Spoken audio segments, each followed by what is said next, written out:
Hi guys, welcome back to my channel. Today I'm going to be showing you how I bake these pork ribs.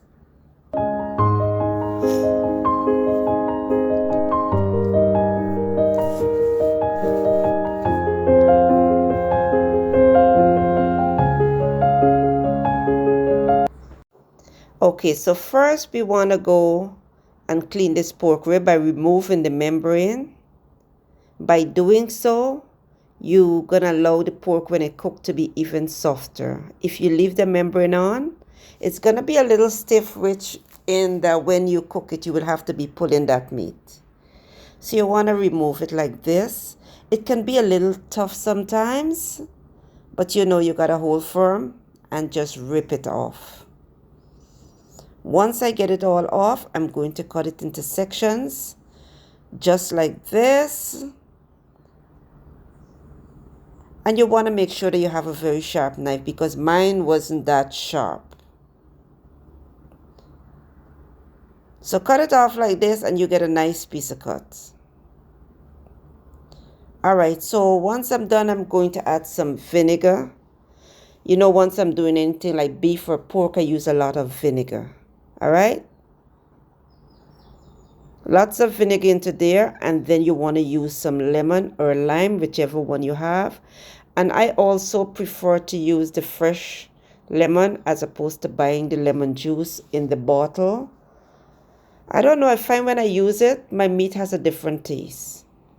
Squeeze a lot of lemon juice into there, and then you want to massage it well.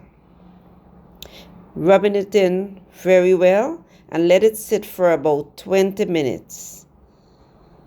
After 20 minutes of sitting, I'm going to add some water and cover it and let it sit again for another 30 minutes.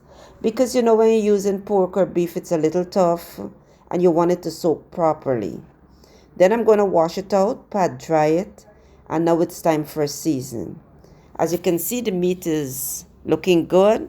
Now the seasons that I'm using is a combination of green seasoning with onion, garlic, ginger, pepper, and Old Bay seasoning.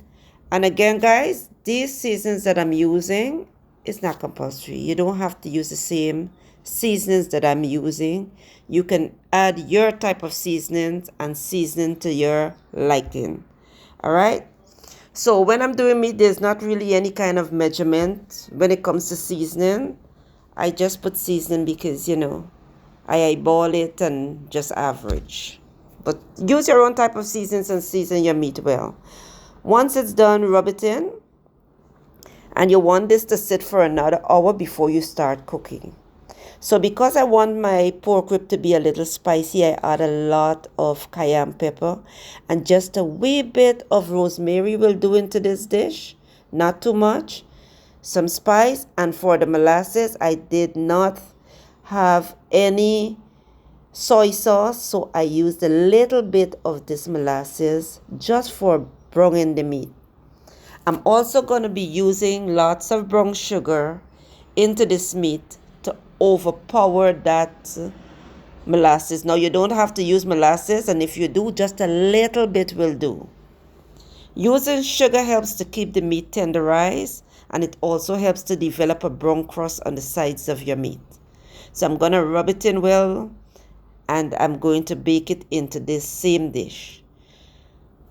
Again, once it's done like this, I'm going to let it sit for another hour just so that it can marinate well, and then place it into the oven without a foil. Let it bake for 45 minutes. Remove it, then put the foil and place it right back into the oven for another 45 minutes.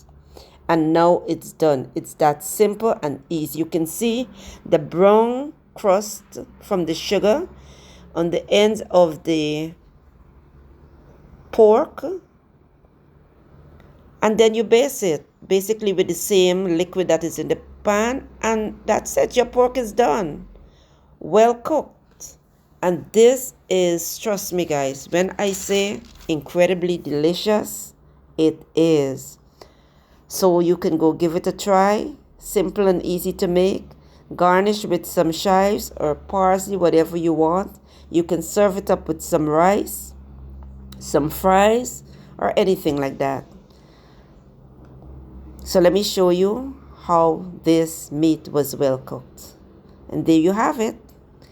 Thank you for watching, guys. Give it a try. Don't you forget to like, subscribe, and share my video.